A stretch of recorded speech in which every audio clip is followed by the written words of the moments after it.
my dear students and my lovely friends. Welcome to my YouTube channel. आज मैं अपने YouTube channel की first video start करने जा रही हूँ. उससे पहले मैं आपको बताऊंगी, मैं आपको क्लास 10th और क्लास 9th मैथ्स एनसीईआरटी से related NCERT exercise, NCERT examples और साथ के साथ बच्चों प्रीवियस ईयर्स क्वेश्चंस मैं आपको प्रोवाइड करूंगी. साथ के कुछ इंपॉर्टेंट वर्कशीट्स भी आपको प्रोवाइड करूंगी विद सॉल्यूशन के साथ हम उनका डिस्कशन भी करेंगे और आपके सारे डाउट्स और जो भी आपका मैथ्स को लेकर फोबिया होगा उसे मैं आपका रिमूव करूंगी.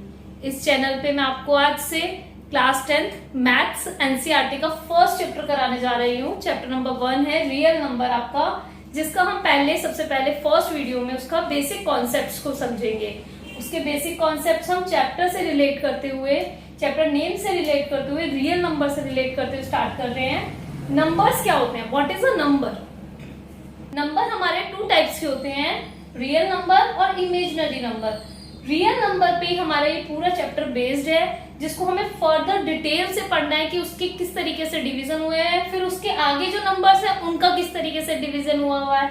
तो हमें रियल नंबर को बिल्कुल बेसिक से पढ़ना है और उनके आगे डिटेल्स भी पढ़नी है. जबकि इमेजिनरी नंबर हमारे आगे फर्दर क्लासेस में हम डिटेल्स में पढ़ेंगे. बट हमें पता होना चाहिए कि नंबर्स जो है वो आपके 2 टाइप के मैथ्स में, रियल और इमेजिनरी. फर्स्टली हम इमेजिनरी नंबर्स की अगर हम बात करें तो imaginary number are those numbers like a square root of negative numbers, जैसे square root of -2, square root of -5, that is called the imaginary number. अब नेक्स्ट आते हैं हमारे पास बच्चों रियल नंबर. रियल नंबर को समझने से पहले हम ये देखेंगे कि जो रियल नंबर्स का सेट है वो रेशनल और इरेशनल से मिलके बना हुआ है. यानी आप ये कह सकते हो तो रियल नंबर 2 टाइप से मिलके बने हैं, इन 2 टाइप्स को मिलाकर ही रियल नंबर का कलेक्शन बनता है. अब रेशनल नंबर, इससे पहले आपको ये पता होना चाहिए what is a rational number and what is an irrational number. तो रेशनल नंबर बच्चों, it is can written in the form of p upon q, it is called rational number. जो भी नंबर्स p upon q के form में लिखे जा सकते हैं वो रेशनल नंबर कहलाएंगे. और यहाँ पे p is a numerator and q is a denominator. यहाँ p और q मिलके ज्यादा कुछ नहीं, it is a fraction form है. फ्रैक्शन फॉर्म बना रहे हैं, जो भी फ्रैक्शन फॉर्म में नंबर लिखे जा सकते हैं या it can written in the form of p upon q are called the rational number, such as 3, 5, 9/7, 3/9, 9/3. It's a fraction form, क्योंकि इसके अगर डिनोमिनेटर जो है वो 1 है, इसका भी डिनोमिनेटर यहाँ पे 1 है, तो ये सभी नंबर्स फ्रैक्शन की फॉर्म में लिखे जा सकते हैं, are called the rational number. Next आते हैं इरेशनल नंबर. इरेशनल नंबर जो होंगे बच्चों, it can not written in the form of p upon q, such as √2, √5, √7, √9, यानी square root of a number. But square root of negative number is a imaginary number and square root of any other number, negative numbers के अलावा जो भी number का square root होगा that is called the irrational number, such as pi is also a irrational number, it is not a rational number. अब यहाँ पे confusion create होता है बच्चों के माइंड में कि पाई की वैल्यू तो 3.14 है और हम पॉइंट हटाकर इसका डेसिमल को नीचे ले जाएं तो ये 00 में कन्वर्ट हो जाएगा, यानी 100 में कन्वर्ट हो जाएगा. But it is a fraction form, so it is a rational number. But पाई को मैम ने बोला है that is a irrational number. But pi is a irrational, जबकि 3.14 इज अ रेशनल नंबर. ये बात बिल्कुल सही है. बट साथ के साथ आप ये चेक करेंगे कि पाई की this is not a actual value, ये एक्चुअल वैल्यू पाई की नहीं है, this is a approximate value. और 22/7 also approximate value of a pi. ये दोनों वैल्यू बच्चों अप्रोक्सीमेट वैल्यू है पाई की. पाई की जो एक्चुअल वैल्यू है वो अनडिफाइंड है. सो आपसे यहीं पे क्वेश्चन अराइज होता है पाई कौन सा नंबर है, क्योंकि यहाँ बच्चे कंफ्यूज रहते हैं. Pi is an irrational number, जबकि 3.14 and 22/7 is a rational number. आपको ये भी पता होना चाहिए, कोई आपसे पूछे कि पाई की एक्चुअल वैल्यू 3.14 नहीं है, ये अप्रोक्सीमेट वैल्यूज है. नेक्स्ट आते हैं बच्चों रेशनल और इरेशनल नंबर का. यही आपको अगर सेट क्लियर हो गया हो, इसमें यहाँ पे रेशनल में कंडीशन अप्लाई होगी, q does not equal to 0. यहाँ पे कंडीशन अप्लाई होती है q does not equal to 0। यहाँ पे p और q कुछ भी एनी अदर नंबर हो सकते हैं बट q 0 नहीं हो सकता। अब यही रेशनल नंबर्स का सेट और इरेशनल नंबर का सेट, ये दोनों मिलके कलेक्शन बनेंगे रियल नंबर के, लाइक एज 3, 5, 1/3, √2, पाई, पर square root of negative number are called the imaginary number. Any other number is a real number. Next आते हैं बच्चों, इसके बाद हमारे पास इंटीजर्स और अ फ्रैक्शन, यानी रेशनल नंबर का आगे हम फर्दर डिवीजन करते हैं तो ये 2 टाइप्स में फिर डिवाइड हो जाते हैं, integers and a fraction form. आप यहाँ पे 3, 5, इसके हमने डिनोमिनेटर को 1 एज्यूम किया, जबकि ये 3 और 5 जो है ये इंटीजर्स है। -1, 0 are called the integers. But जो डेसिमल फॉर्म के नंबर्स हैं लाइक एस 9/7, 3/9, 9/3 कैंसिल हो जाएगा, 3 1 3, 3 3 9, तो 3/1 आएगा, तो 3 भी हमारा इंटीजर्स फॉर्म है, जबकि 3 1 3, 3 3 9, तो 1/3 इट्स अ फ्रैक्शन फॉर्म। अगर आप इसे डिवाइड करोगे तो ये डेसिमल फॉर्म में कन्वर्ट होंगे। नेक्स्ट आगे हमें इंटीजर का फर्दर डिवीजन देखें कि इंटीजर किस किस से मिलके बने, तो इंटीजर में हमारे नेगेटिव नंबर्स भी होते हैं, 0 भी होती है और पॉजिटिव नंबर्स भी होते हैं, यानी 3 तरीके का collection, positive numbers, negative numbers and 0 are called the integers. अब ये 0 पॉजिटिव नंबर्स का जो भी कलेक्शन होता है, सच एज आपने कभी नंबर लाइन चेक की होगी, नंबर लाइन में यहाँ 0 होता है, यहाँ सारे पॉजिटिव नंबर्स होते हैं और यहाँ पे सारे नेगेटिव नंबर, यही पूरी नंबर लाइन ही इंटीजर्स कहलाती है। और इसमें से 0 पॉजिटिव नंबर्स का जो सेट होता है that is called the whole number, जबकि पॉजिटिव नंबर ओनली अगर हम लेके चले are called the natural numbers. जो नेचुरल नंबर है वो भी बच्चों 4 टाइप में फर्दर डिवीजन है उनका, प्राइम, कंपोजिट, इवन, ऑड। अब प्राइम नंबर्स की डेफिनेशन देखिए, प्राइम नंबर क्या होते हैं, कंपोजिट क्या होते हैं, इवन क्या कौन से नंबर है, ऑड कौन से नंबर है। तो what is a prime number? Simple as it have only 2 factors, जिसके पास केवल ऐसा नंबर जिसके पास केवल फैक्टर्स ही 2 हो, 2 से ना ज्यादा हो सकते और कम तो किसी के होते ही नहीं है 2 से। कोई भी नंबर है, एनी नंबर, 9 हो, 7 हो, 3 हो, कोई भी नंबर हो, वो अपने टेबल में भी आता है और साथ में 1 के टेबल में भी आता है, यानी इटसेल्फ तो वो डिवाइड होगा ही होगा और साथ में साथ 1 से भी डिवाइड होगा। नंबर्स हुआ है ओनली 2 फैक्टर्स वाले, पर इसी को हम कंपैरिजन अगर प्राइम नंबर से कर रहे हैं तो अगर 2 से ज्यादा किसी नंबर के पास फैक्टर्स हैं तो वो कंपोजिट नंबर कहलाएंगे, such as 9, 4 are called the composite number, because ये 1 के टेबल में भी आएगा, 4 के टेबल में भी आएगा और साथ के साथ 2 के टेबल में भी आएगा। ऐसे 9 जो है वो 1 के टेबल में भी आएगा, 3 के टेबल में भी आएगा और 9 के टेबल में। और प्राइम जैसे कि प्राइम जो आएगा हमारा 2 अपने टेबल में आएगा और 1 के टेबल में आएगा, 3, 5 ये ऐसे नंबर्स हैं जो केवल अपने टेबल में आते हैं, इटसेल्फ डिविजिबल होंगे और साथ के साथ 1 से डिविजिबल होंगे। नेक्स्ट आते हैं इन्हीं का कॉन्सेप्ट्स को अगर हम देखें प्राइम और कंपोजिट को, तो 1 is neither prime nor composite. यहाँ से क्वेश्चन अराइज होता है जो कंफ्यूजिंग है, 1 प्राइम नंबर है ये कंपोजिट, तो 1 ना तो हमारा प्राइम में काउंट होता है ना ही कंपोजिट में, 1 ना तो प्राइम नंबर है, 1 is neither prime nor composite. Next आते हैं कंपैरिजन करते हुए हम बच्चों इवन और ऑड को भी समझते हैं।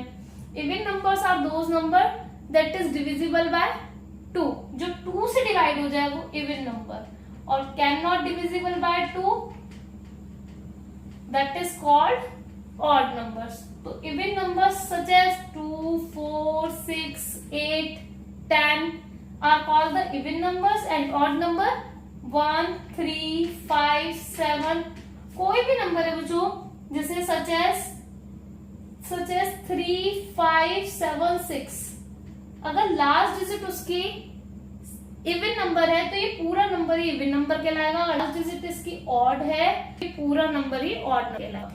नेक्स्ट इंट्रोडक्शन का टॉपिक है हमारे पास Euclid's division lemma. Next topic को समझने से पहले इसके नेम को समझेंगे, इसके नेम के बेसिक कॉन्सेप्ट्स को समझेंगे, फिर हम आगे बढ़ेंगे। नेम को कॉन्सेप्ट अगर हम समझें तो डिवीजन इसमें यूज किया गया है। डिवीजन हम इसे एग्जांपल के थ्रू समझेंगे, क्योंकि ये जो स्टेटमेंट है यूक्लिड डिवीजन लेमा की, इस स्टेटमेंट के अंदर डिवीजन से ये पूरी बेस्ड है। तो इसलिए इसके में डिवीजन वर्ड का यूज किया गया है। ये स्टेटमेंट यूक्लिड्स ने दी थी, इसलिए यूक्लिड्स वर्ड का यूज किया गया है। नेक्स्ट वर्ड इसमें यूज किया गया इसके नेम में लेमा। लेमा का मीनिंग होता है अ proven statement used for proving another statement. कोई भी एक स्टेटमेंट है जिसे हमने प्रूव कर दिया और उसका हम फिर अनदर स्टेटमेंट को प्रूव करने के लिए यूज करते हैं, तो उसे हम लेमा वर्ड का नाम दे देते हैं। तो इस स्टेटमेंट को हम किसी अनदर स्टेटमेंट को प्रूव करने के लिए भी यूज कर सकते हैं, इसलिए इसका नाम लेमा दिया गया है। जिसमें कंडीशन अप्लाई हो रही है कि r greater than and equal to 0 and less than b. जो यहाँ पे आर की वैल्यू है वो या तो 0 से बड़ी होगी, 0 के इक्वल हो सकती है, नेगेटिव तो नहीं होगी, 0 के इक्वल हो सकती है, 0 से ग्रेटर हो सकती है एंड लेस देन बी। अब यहाँ पे जो ए और बी है ये पॉजिटिव इंटीजर्स हैं और यहाँ पे क्यू और आर जो है वो होल नंबर्स है और क्यू और आर भी यूनिक नंबर्स हैं बच्चों। अब हम इसे पहले इस स्टेटमेंट को एक एग्जांपल के थ्रू समझते हैं कि व्हाट इज दिस स्टेटमेंट। ये स्टेटमेंट ही क्या है और यूक्लिड डिवीजन लेमा एक्चुअल में है क्या। तो यूक्लिड डिवीजन लेमा को समझने के लिए हम एक एग्जांपल का यूज करते हैं। किसी भी चीज में हम डिवीजन लगाते हैं, डिवीजन अप्लाई करेंगे। 15 डिवाइड बाय 3, एक बार हम करेंगे 15 divide by 2, 3 15, 3 5 15 and remainder is 0, 2 15, 2 7 14 and remainder is 1। 15 है एंड 5 है एंड 3 एंड r, ये क्यूब 5 हमारा क्वोशिएंट कहलाएगा। 15 को हम a एज्यूम कर लेते हैं, 3 को हम b। ये हमारा डिविडेंड है, ये डिवाइजर है and this is called the quotient and this is the remainder. अब यहाँ पे हम चेक करते हैं इसलिए स्टेटमेंट में ये वैल्यू पुट करके a की value 15 is equals to b की वैल्यू डिवाइजर की वैल्यू 3 मल्टीप्लाई क्वोशिएंट की value 5 plus remainder is 0, so 15 is equals to 15। तो ये स्टेटमेंट कुछ नहीं है, डिविजर को जब हम डिवाइजर को क्वोशिएंट से मल्टीप्लाई करते हैं उसमें रिमाइंडर ऐड कर देंगे, तो जब जो भी रिजल्ट हमें मिलेगा which is equals to dividend. So यहाँ पे आपको ये क्लियर हुआ होगा। यूक्लिड डिवीजन लेमा एक एग्जांपल के थ्रू आप चाहे सेकंड एग्जांपल में भी अप्लाई करके चेक कर सकते हो, ये हर डिवीजन पे अप्लाई होगा। बस यहाँ पे कंडीशन अप्लाई हो रही है कि जो रिमाइंडर है इसका वो हमेशा या तो b से छोटा होता है या फिर 0 से बड़ा होगा या फिर 0 के इक्वल होगा। आप इसमें भी चेक कर सकते हो कि रिमाइंडर इज 0, तो 0 के इक्वल हो सकता है रिमाइंडर। नेगेटिव कभी रिमाइंडर होता नहीं, आपने डिवीजन किया होगा तो उससे तो छोटा होगा नहीं, 0 से तो छोटा हो ही नहीं सकता, या तो 0 से बड़ा होगा या फिर 0 के इक्वल होगा।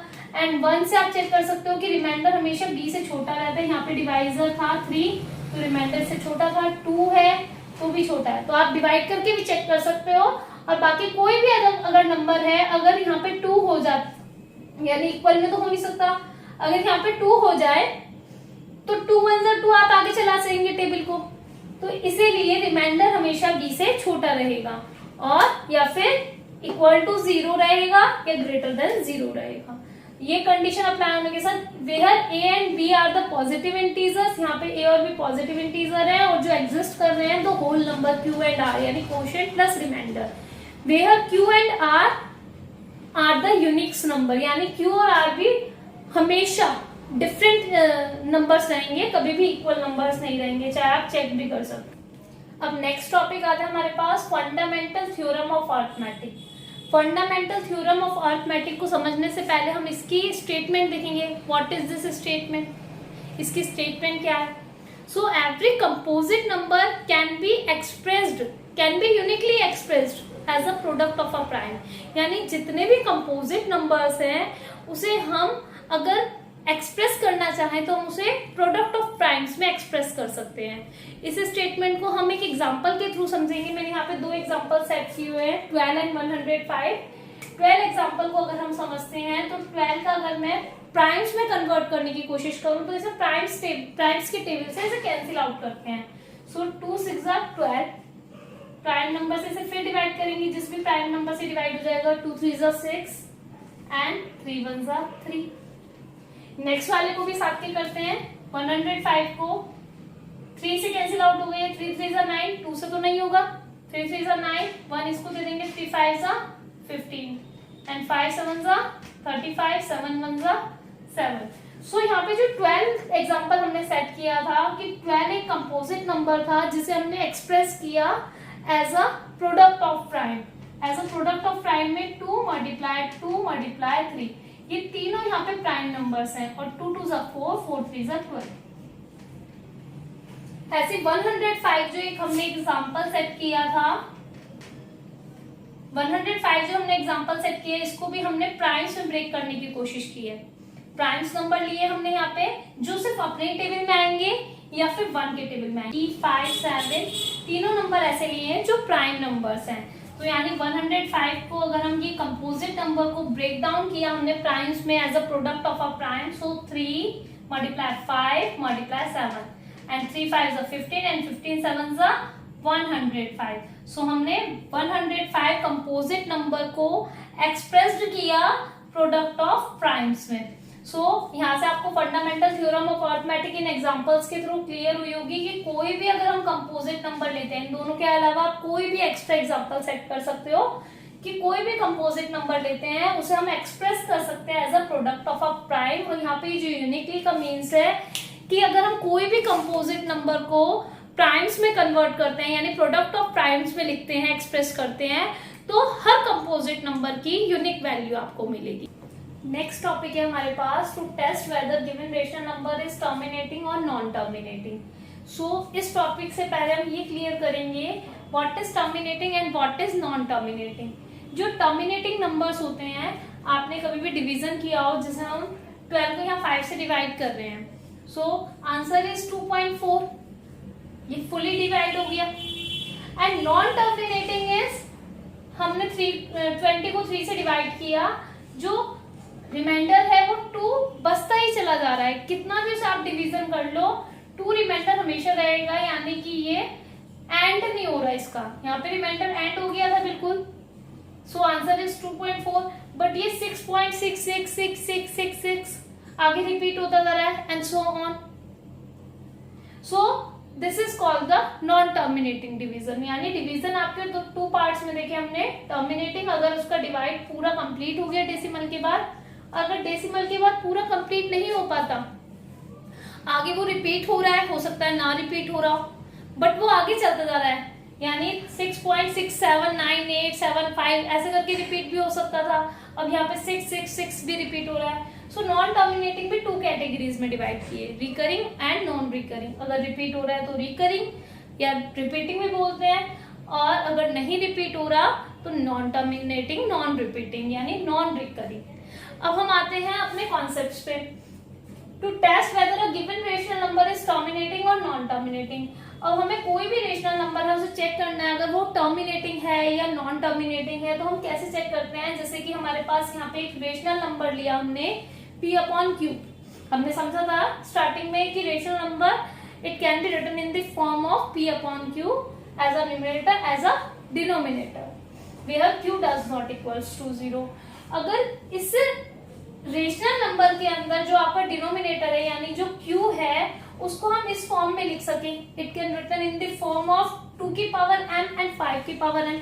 यहाँ पे m और n नॉन नेगेटिव इंटीजर्स हैं, यानी कि यहाँ पे m और n कोई भी वैल्यू हो सकती है, बस वो नॉन नेगेटिव इंटीजर्स होंगे। इंटीजर्स वैल्यू लेने हैं यहाँ पे हमें, पर q की जो वैल्यू है यानी कि आपके पास कोई भी रेशनल नंबर है, सपोज 2/5, अगर इसके अंदर हम q यानी डिनोमिनेटर को 2 और 5 की फॉर्म में लिखे तो 2 की पावर इसके अंदर 0 है एंड 5 की वैल्यू जो है इसके अंदर, 5 की जो वैल्यू है वो इसके अंदर कितनी है 1।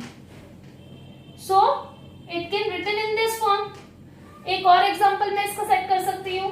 मैंने अगर लिया 2/15, सो हम q की वैल्यू चेक करते हैं, क्योंकि अगर हम प्राइम फैक्टर्स करें तो 5 multiply 3, but it can not written in this form क्योंकि एक्स्ट्रा में 3 भी आ रहा है। 2 की पावर तो इसमें 0 हो जाएगी, 5 की पावर 1 हो जाएगी, बट 3 की पावर भी है।